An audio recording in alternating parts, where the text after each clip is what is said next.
problema, aišku, greičių dėžės atsirado garsas, jau antro greičio ruožo apie vidurį. Atsirado garsas, kuris neturėtų būti, jisai nelabai sveikas. Ir aišku, jisai didžiausias 4-5 pavara. Tai dabar matom, kad yra šiek tiek greičių dėžės detalių, krumplių detalių, kurie neturėtų būti, jie turėtų būti dailiai greičių dėžėjai prilipę.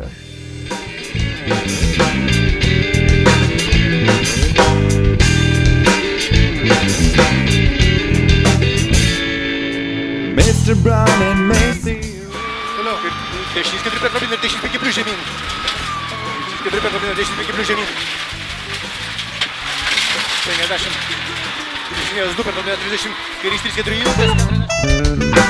Red or big to all insanity.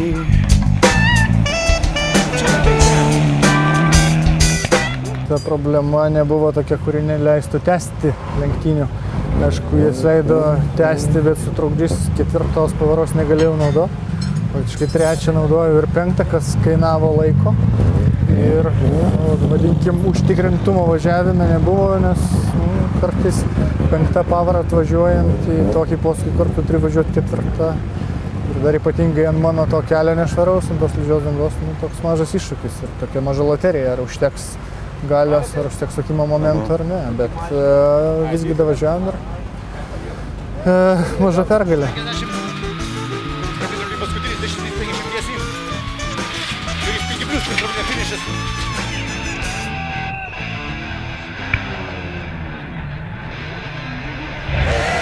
Laikėm tempą, kuris buvo, manau, kad aukščiausias šiandien važiavusių dalyvių, bet be abejo, kai važiuoji greitai, tai tada tenka aukoti kažką kažkurioje vietoje, tada šiek tiek atsiranda laimės faktoriaus. Tai šiandien laimė su mumis, bet to pačiu laimė Viduriukas.